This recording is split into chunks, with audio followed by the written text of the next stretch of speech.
병자가 대답하되 주여 물이 움직일 때에 나를 못에 넣어주는 사람이 없어 내가 가는 동안에 다른 사람이 먼저 내려가나이다.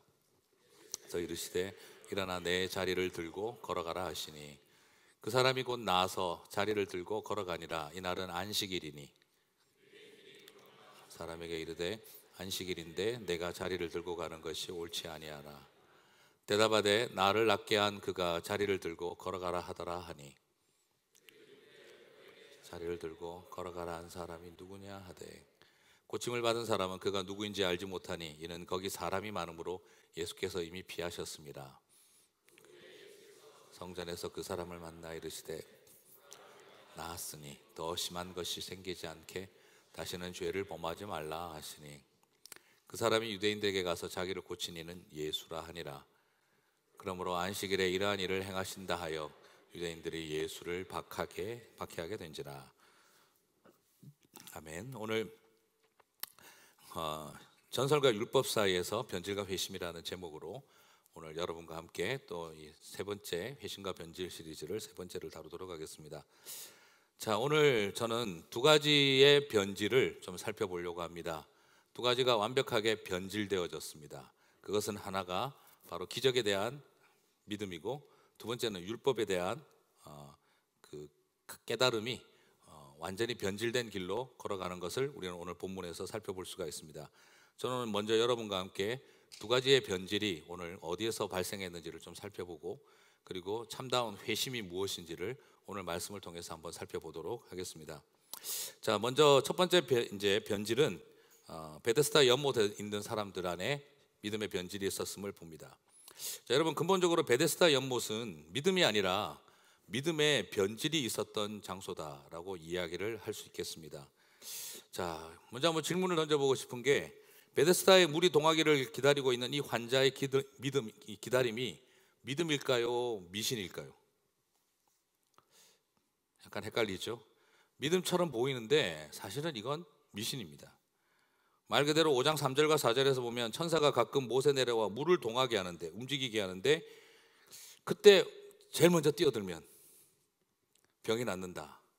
병 낫기가 마치 올림픽 금메달 따듯이 피겨 스케이팅 하듯이 스피드 스케이팅 하듯이 무슨 쇼트트랙 스케이팅 하듯이 그렇게 뛰어들어야 제일 먼저 낫는다.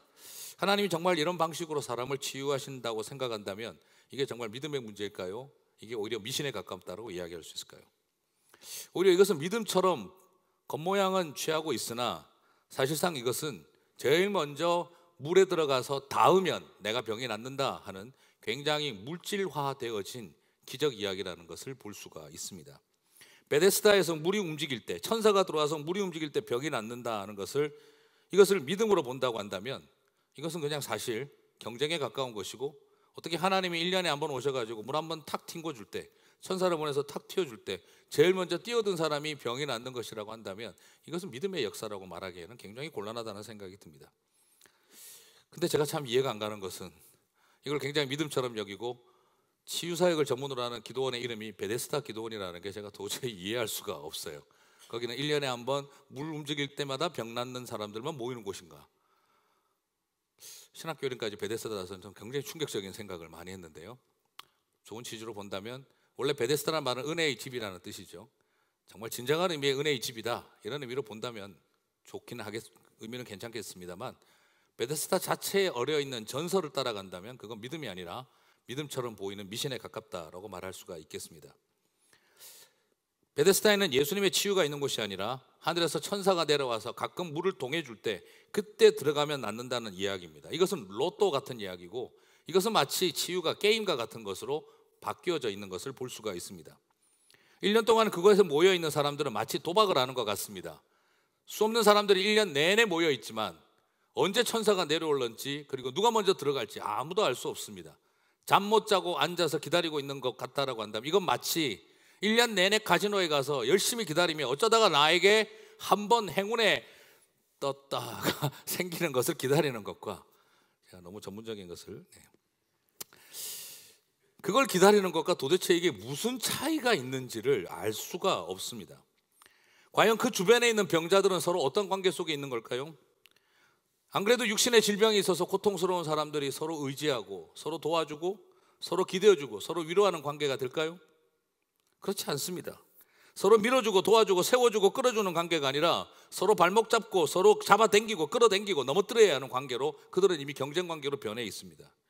병에 걸려서 유대인들 사회에선 병 걸렸으면 하나님께 벌 받은 사람들로 여겨지는 일종의 루저 취급당하고 있는 사람들이 서로 모여서 그곳에 모여서 이 세상에서 실패하고 버림받은 사람들끼리 다시 경쟁하며 한 사람의 위너를 위해서 모두가 다 루저가 되어야 되는 그런 공동체를 만들어 놓고 있는 곳이 베데스다입니다. 과연 이게 하나님의 방법이다라고 말할 수가 있겠냐 이 말이죠. 다놓고 말씀만 드리는데 예수님은 베데스다에서 그 물을 통해 역사하시지 않았습니다. 그러므로 베데스다는 믿음의 상징이 아니라 유대인들 안에 있는 이 미신적인 신화를 따라가는 모습이 믿음의 모양인 것처럼 변질되어져 있는 상태라는 것을 볼 수가 있습니다. 베데스다는 사람들에게 회심을 일으키는 곳이 아니라 신앙의 변질을 일으킨 곳입니다. 베데스다는 많은 죄인들이 회심한 곳이 아니라 한 사람의 병자만 병고침을 받는 곳으로 바뀌어버렸습니다. 믿음보다는 경쟁, 하나님의 은혜보다는 나의 속도와 내 노력이 모든 것을 결정하는 곳이 되었습니다. 치유를 받는 곳이지만 하나님이 역사하는 것처럼 보이지만 내 속도와 내 노력이 모든 것을 결정합니다. 오늘 여기에 있는 이 38년 된 병자도 하는 말이 도와주는 사람이 없어서 내가 항상 못 들어간다. 38년이 있었으나 결국에는 또 뭘 말합니까? 백이 있어야 하고 네트워크 있어야 하고 도와준 사람이 있는 사람들이 항상 선택받을 수 있다는 그런 개념들을 가지고 있습니다. 결국 가장 아픈 사람들이 모여 있지만 병이 나아야 한다면 가장 아픈 사람이 나아야 할 텐데 이 베데스다에는 누가 병을 나을 수 있습니까? 가장 덜 아픈 사람이 치유받을 수 있는 곳입니다. 이것이 베데스다의 역설입니다. 가장 고통스러운 사람들이 모여 있지만 가장 덜 아픈 사람, 그 아픈 사람들 중에서도 제일 빨리 움직일 수 있는 사람, 아픈 사람들 중에서 옆에서 도와줄 수 있는 사람들이 있는 사람들만이 오히려 여기에서는 도움을 받을 수 있습니다. 가장 아픈 사람, 아무도 도와줄 수 없는 사람은 38년, 40년을 있어도 나을 수가 없는 곳입니다. 이게 베데스다입니다. 이곳은 믿음이 일어나고 있는 곳이 아니라 가장 고통스러운 사람들이 더 깊은 절망을 경험해야 하는 곳이고 가장 도와줄 사람 없는 사람들이 정말 내가 세상에 혼자구나 하는 것을 더 철저하게 느껴야 하는 곳, 그곳이 바로 신앙의 이름처럼 모여있는 베데스다에 일어나고 있는 일이었습니다. 여기서 우리는 믿음이 미신이 될 수 있다는 것을 볼 수 있습니다. 혹시라도 많은 교회가 베데스다의 모습으로 가고 있는 것은 아닐까요? 죄인들이 모여있지만, 가장 고통받는 사람들이 모여있지만, 가장 병든 사람들이 모여있지만, 가장 병들고 가장 도와줄 사람이 없는 사람들은 가장 외롭고 절망할 수밖에 없는 곳이고, 그 중에서도 덜 아픈 사람, 그리고 옆에서 도와줄 사람들이 많은 사람, 그 사람들만 뭔가 천사의 도움과 기적을 경험하고 있다고 한다면 하나님 나라도 백이 있어야 되고 하나님의 구원에도 네트워크 있어야 되는 그런 결과가 만들어져 있다고 한다면 우리는 그것을 어떻게 신앙이 있는 곳이라고 말할 수 있겠냐는 거죠. 오늘 이 베데스다의 현실은 가장 고통받는 사람, 가장 아픈 사람, 가장 외로운 사람이 더 외로워지고 더 아파야 하는 곳으로 되어버렸습니다. 기적이 일어나고 있지만 그 기적이 가장 고통받는 자들과는 아무런 상관없는 곳, 이게 바로 베데스다의 변질이라는 것입니다. 많은 교회와 신앙의 공동체가 이 베데스다와 같은 곳으로 변하고 있다면 그것은 가장 위대한 기적을 기다리는 곳이지만 가장 큰 변질이 일어난 곳이다 라고 말할 수 있는 것입니다. 오늘 이 베데스다 연못에서 또 38년 된 병자가 치유받는 날이 안식일이었죠. 이제 우리는 여기서 두 번째의 변질을 볼 수가 있습니다. 유대인들은 이 사람이 치유받는 것보다 자기가 누웠던 자리를 들고 가는 것이 안식일을 어긴 일이라는 것에 더 문제의식을 가지고 있습니다. 여기서 변질은 율법의 변질입니다. 베데스다는 하나님의 능력과 기적의 변질을 본다고 한다면 오늘 그 다음에 일어나는 사람들의 옆에 율법주의자들, 바리새인들의 모습은 율법과 하나님의 말씀의 변질이 일어난 것을 발견할 수가 있습니다. 여러분, 실제로 안식일에 짐을 지는 것은 어떻게 되어 있을까요? 율법이 어떻게 되어 있을까요? 안식일에 짐을 지는 것은 성경에 금지되어 있는 게 사실입니다. 그런데 말씀을, 율법을 자세히 보면 안식일에 물건 옮기는 것 그 자체를 무조건 금지하는 것은 아니에요. 그게 영업과 관련된 운반인 경우에는 안식일을 범하는 것이라고 율법에 까다롭게 되어 있지만, 그러나 부득이하게 영업과 관련되지 않게 옮겨야 하는 부득이한 경우에서는 그것을 안식일을 범하는 거라고 보지 않습니다. 다시 말씀드리면 좀 이렇게 애매한 거예요. 트리키한 거예요. 지금 이 상황이. 지금 38년 동안 옆에 누워있던 침상을 가져가는 게 영업에 도움이 됩니까? 아니면 영업을 그만두는 겁니까? 사실은 이게 영업에 도움이 되는 일이 아니에요. 그냥 평생 누워있던 자리 치우는 겁니다. 들고 가라 그래서. 보기에 따라서는 아닐 수도 있고, 보기에 따라서는 율법을 어긴 거라고 볼 수도 있는 미묘한 트리키한 상황이에요. 그런데 모든 바리새인들은 이구동성으로 너는 율법을 어겼다라고 말하고 있습니다. 지금 여기서 이 사람이 생명이 회복되어졌느냐 이런 건 관심 없습니다. 안식일을 지켰느냐 아니냐만 관심을 가지고 있어요. 그러나 지난 주일 설교에도 말씀드렸지만 안식일이 사람을 위해 있는 것이지 사람이 안식일을 위해 존재하지 않는다는 것, 그리고 안식일의 주인은 인자라고 하는 것, 예수님께서는 그것을 명확하게 드러내고 계십니다. 오늘 우리는 여기서 무엇을 봅니까? 앞에서는 믿음처럼 보이나 미신이 나타나고, 여기서는 율법이 악법으로 둔갑되어 있는 것을 발견하게 되어집니다. 생명을 살리는 법이 생명을 말리는 법으로 바뀌어버려 변질되어졌습니다. 자리를 들고 가는 게 상업적인 용도가 아니면 율법을 어기는 게 아닙니다. 애매한 것이지만 법 적용을 과하게 하고 있는 것을 발견할 수가 있습니다. 여러분, 법이라고 하는 것은요, 크게 두 가지 특징이 있어요. 법은 법의 관용성과 법의 엄격성이라고 하는 두 가지 특징을 가지고 있습니다. 이게 참 위험한 겁니다. 법의 엄격성을 강조해야 될 때가 있고 법의 관용성을 강조해야 될 때가 있습니다. 그것은 항상 어떻게 되느냐? 힘과 권력을 가진 사람에게는 법의 엄격성이 적용되어야 하고, 그리고 힘없고 고통받는 사람들에게는, 백성들에게는 법의 관용성이 최대한 적용되게 하는 것이 기본적인 법 정신입니다. 하지만 세상 살아보고 세상 돌아가 본 걸 보시면 어떻습니까? 힘있고 권력 있고 파워를 가진 사람에게는 법의 관용성이 최대한 적용되고, 힘없고 연약한 백성에게는 법의 엄격성이 최대한 적용되는 것을 우리는 세상 돌아가는 것을 볼 때마다 나옵니다. 그럴 때마다 우리가 느끼는 것이 무엇입니까? 유전 무죄, 무전 유죄. 항상 그런 이야기 앞에 설 수밖에 없습니다. 그리고 물어봅니다. 어떻게 이런 판결이 나올 수 있고, 어떻게 이런 고소가 존재할 수 있습니까? 라고 물어보면, 이런 구형을 할 수 있습니까? 라고 물어보면 다 똑같이 대답합니다. 법대로 했습니다. 법대로 했다는 말에 이견이 있을 수가 없어요. 그런데 우리에게 중요한 것은 무엇입니까? 왜 법대로 했는데 왜 누군가에게는 법의 관용성이 최대한 적용되고 왜 누군가에게는 법의 엄격성이 최대한 적용되는지, 다 법대로 한 거예요. 어딘가에는 엄격성을 적용하고 어딘가에는 관용성을 최대한 적용한 거예요.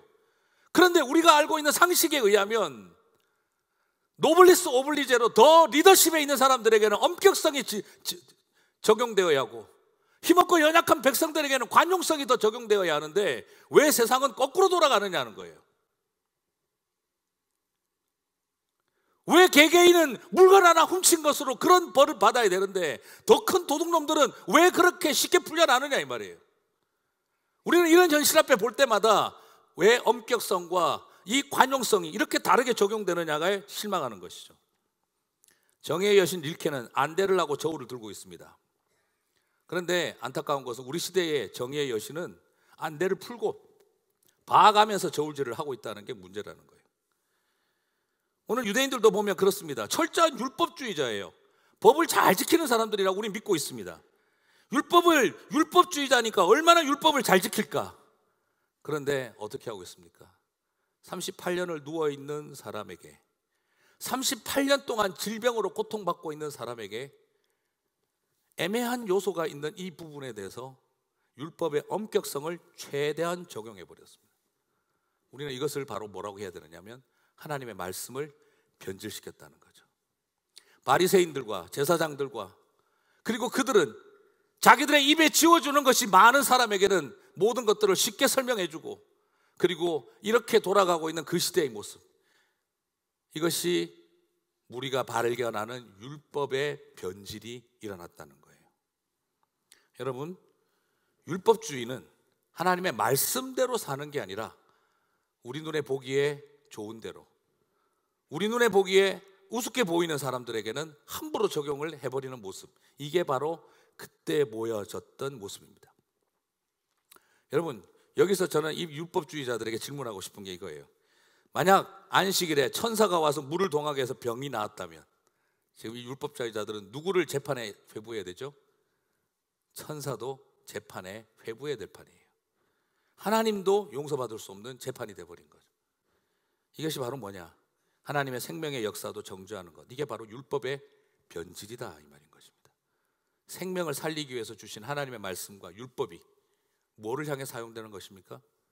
바로 생명을 말리고 죽이는 일에 악용당하고 있는 것이죠. 자, 지금 우리는 여기서 두 가지 변질을 살펴보았습니다. 하나는 기적이라고 하는 곳에서 발생하는 변질이고, 믿음이라는 이름으로 발생하는 미신적인 변질이고, 또 하나는 율법이라고 하는 이름 안에서 일어나는 악법으로의 변질이 일어나고 있는 것을 발견하게 되어집니다. 자, 여러분, 믿음을 빙자해서 신화와 전설과 미신에 빠져 있는 모습이고, 하나는 하나님의 법과 말씀을 빙자하여 율법주의에 빠져 있는 모습이 오늘 이 두 가지의 갈림길입니다.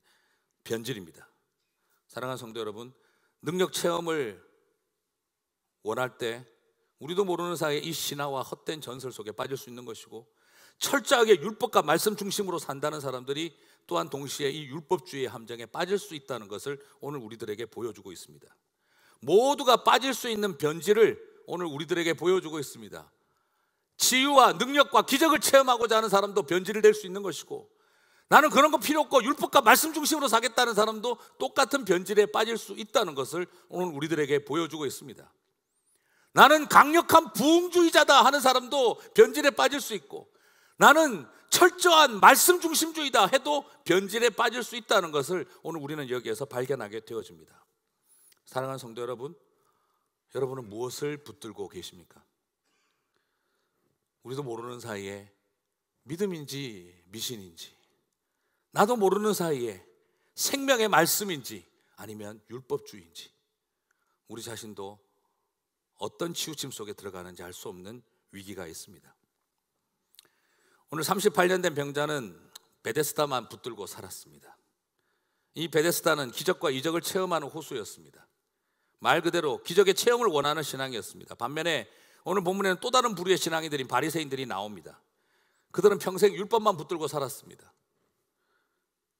그들은 기적이 일어났느냐 아니냐 관심 없습니다. 안식일을 어겼냐 아니냐 이것만 관심이 있습니다. 생명이 살았냐 아니냐 관심 없습니다. 안식일을 어겼냐 아니냐 이것만 관심이 있습니다. 오늘 본문에서 본 것처럼 두 가지 모두 기독교적인 것처럼 보입니다. 하나는 매우 영적으로 보이고 하나는 매우 말씀 중심으로 보입니다. 하지만 기적 중심의 신앙이든 말씀 중심의 신앙이든 중요한 것은 그들 안에 예수님은 없다 하는 것입니다. 가장 신앙적으로 보이는 등장인물들과 가장 신앙적으로 보이는 소품들이 가득하지만 하나님은 실종 상태입니다. 저는 오늘 이 말씀을 보면서 여러 고민들을 해봅니다. 천사도 나오고 병고침도 나오고 하나님 다 하는 것처럼 보이는데 하나님만 안 보이는 곳, 이것이 오늘 이스라엘의 신앙 공동체였습니다. 기적을 추구하는 사람이든 말씀을 추구하는 사람이든 변질된 신앙으로 모든 것이 자리 잡고 평생 말씀을 붙들었든지 38년 동안 베데스다를 붙들고 살았든지 38년을 베데스다를 바라보고 살았든지 평생 율법을 붙들고 살았든지 그 연한과 연수가 그들의 변질을 막는다는 것은 아니라는 걸 보여주고 있는 것이죠. 오늘 제가 가만히 생각해 보니까 제가 교회 나간 게 18살이더라고요. 지금 몇 살인가 생각을 해보니까 제가 지금 30 이제 계산을 잘해야 되는 거죠. 그렇죠? 31년이 지났습니다. 31년 동안 예수님을 붙들고 살았는데 31년 동안 예수님을 붙들고 살았는데 정말 나는 회심의 길을 가고 있나? 변질의 길을 가고 있나? 평생 붙들고 살아온 게 베데스다는 아닐까? 평생 붙들고 살아온 율법이 생명 살리는 것과는 거리가 먼 건 아닐까? 굉장한 고민을 하게 되어집니다. 여러분, 우리는 뭘 붙들고 살고 있을까요? 지난 38년 동안 내가 그날을 기다리며 바라보고 살아왔던 게 뭡니까? 지난 평생 내가 붙들고 살아왔던 것, 평생 붙들었다고 38년을 기다렸다고 그게 정말 순수하다고 말할 수 있을까요? 오히려 우리는 이 말씀을 바라보면서 내 안에 있는 변질을 돌아보지 않을 수 없는 굉장히 심각한 영적인 도전 앞에 서게 되어집니다. 진정한 삶의 변화는 기적도 율법도 아니라 바로 예수 그리스도밖에 없었습니다. 삶의 변화는 기적도 율법도 아니고 오직 예수님이나 그게 참된 회심으로 우리를 이끌어갑니다. 오늘 이제 회심은 그럼 어떻게 일어납니까? 바로 예수님을 알아야 합니다. 오늘 여기에서 회심은 예수님을 아는 것이 회심의 가장 중요한 부분입니다. 회심은 병이 낫는 게 아니었습니다. 회심은 예수님을 아는 것이 가장 중요한 회심이었습니다. 우리는 병이 나오면 뭔가 전환점이 일어난 것이라고 생각하지만, 그러나 오늘 이 사람에게 있어서 전적인 회심의 변화는 병이 아니라 예수님을 아는 것이었습니다. 예수님이 누군지 어떻게 아는 것입니까? 회심은 오늘 세 가지로 나타나는데요. 예수님을 아는 것은, 첫 번째는 하나님은 베데스다 율법에도 관심이 없었고 예수님은 오로지 고통받는 영혼에만 관심이 있는 분이셨다는 걸 발견하게 되어집니다. 예수님을 알아야 되는데 예수님은 어떤 분이셨습니까? 율법을 중요하게 따지고 계신 것도 아니었고 기적의 이야기를 뭔가를 도와주고 계신 것이 아니었습니다. 예수님은 베데스다 연못에 이 병자가 빨리 들어가도록 물을 동여주신 분도 아니고 빨리 집어 던져주신 분도 아니었습니다. 그런 일을 도우려고 예수님께서 오신 것이 아니었습니다. 오직 예수님에게 중요한 것은 이 영혼에 대한 깊은 관심이었습니다. 예수님은 고통받는 영혼의 치유와 회복에 관심을 가지신 분이십니다. 회심을 위해서 우리가 알아야 할 것은, 주님께서는 나와 같은 38년 된 더 이상 스스로 자구책이 보이지 않는 이 죄인과 같은 나에게 찾아오셔서 이런 나를 불쌍히 여기시는 그분이라는 걸 아는 일이 우리에게 회심의 가장 중요한 본질입니다. 유대인들은 기적을 주시는 천사는 알았지만 예수님이 누군지는 몰랐습니다. 그래서 변질됐습니다. 바리새인들은 율법은 알았지만 아버지의 마음을 가지신 긍휼의 예수님의 마음을 몰랐기 때문에 그들도 변질되었습니다. 기적이 부족해서가 아니라, 율법이 부족해서가 아니라 고통받는 영혼을 불쌍히 여기는 예수님의 마음을 몰랐기 때문에 기적이 넘치는 곳에 변질이 일어났고 율법이, 하나님의 말씀이 가득한 곳에 변질이 일어났던 것입니다. 회심은 기적을 경험하는 것보다, 율법을 더 아는 것보다 예수님을 아는 것에서 출발합니다. 내가 얼마나 더 남들보다 율법을 잘하느냐에 달려있는 게 아니라 내가 남들보다 얼마나 많은 기적을 체험했느냐에 우리의 회심의 출발이 달려있는 게 아니라 죽어가는 영혼을 불쌍히 여기시는 하나님 아버지의 마음을 가진 예수님을 아는 것이 회심의 가장 중요한 출발입니다. 사랑하는 성도 여러분, 그것을 더 깊게 아시게 되기를 바랍니다. 두 번째, 예수님은 어떤 분으로 오늘 본문에서 나오고 있습니까? 예수님은 오늘 본문을 통해 병을 고치는 데 목적이 있지 않았습니다. 더 이상 죄를 범치 않게 하시는 것에 목적이 있음을 발견하게 되어집니다.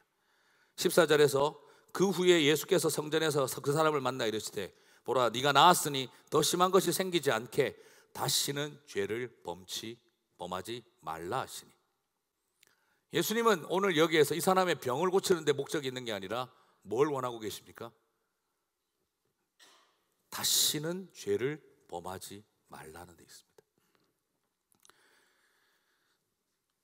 6절에서 보면은요, 네가 낫고자 하느냐라고 물어보셨는데, 근데 참 오늘 이 베데스다 연못에 이 사람은요, 네가 낫고자 하는데, 그럼 여러분 뭐라고 대답해야 되죠? Yes, I want it. 그렇게 이야기해야 돼요. Do you want? Yes, I do 해야 되거든요.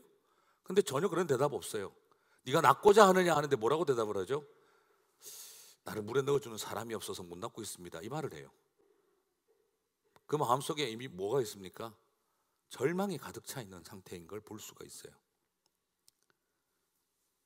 예수님께서는 이미 이 사람 마음 가운데 가득한 절망 속에서 예수님께서 그 말씀을 낫고자 하느냐 해도 이제 38년 기다리다 보니까 내가 지금 낫기를 원하는지도 헷갈려 있는 상태예요.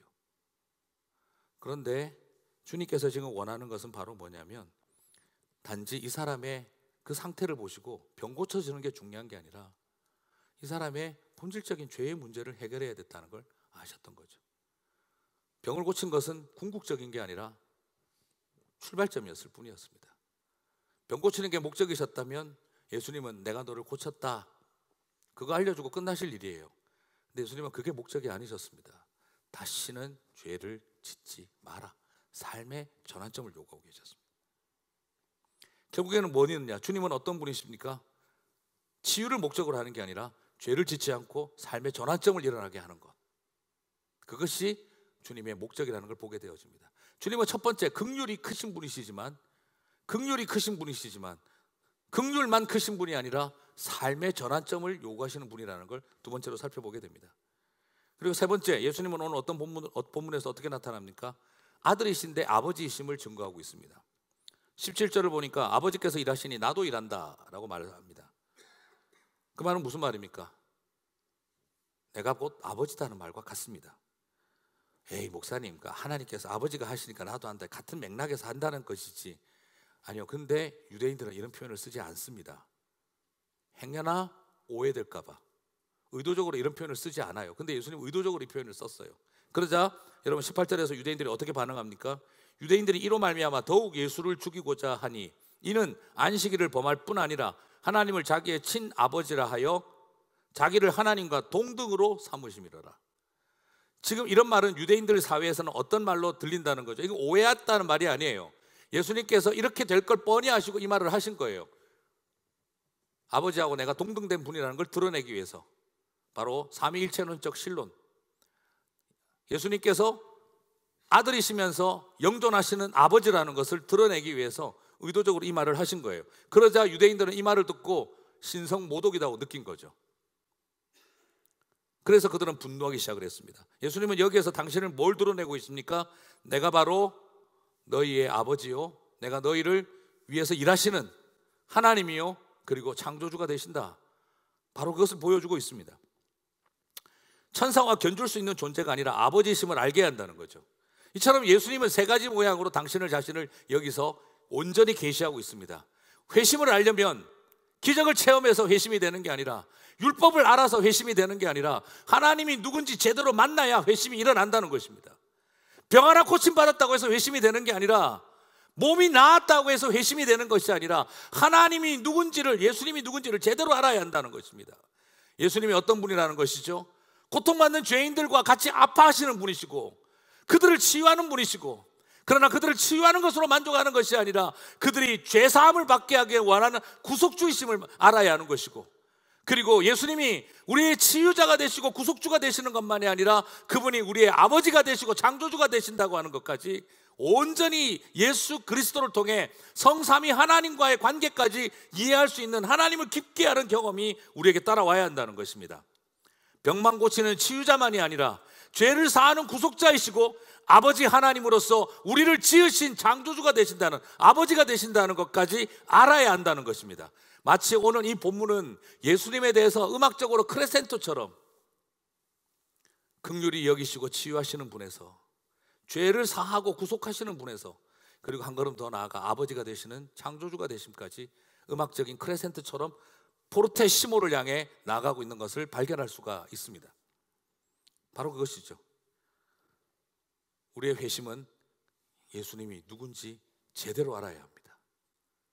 체험했다, 율법 좀 알았다, 이런 것이 아니라 오히려 이분이 우리를 긍휼히 여기시는 치유자이시고 우리의 다시 죄짓지 않게 하시는 우리의 구속주가 되시고 그리고 우리의 아버지가 되신다. 변질이 왜 일어나느냐? 예수님을 잘 모르기 때문입니다. 38년 동안 베데스다 붙들고 있어도 천사는 알았지 예수님을 모른다면 그것은 변질되는 것입니다. 내가 지금 나아가서 예수님에 대해서 단 10분도 설명할 수 없다고 한다면 우리의 회심은 가짜일 가능성이 높다는 뜻입니다.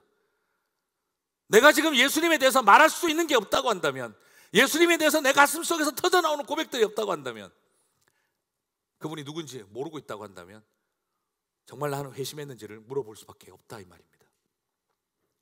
주님을 더 힘써 아셔야 됩니다. 그것을 깨달을 때 다시는 죄를 짓지 말라 하는 그 말씀대로 살 수 있게 되는 것입니다.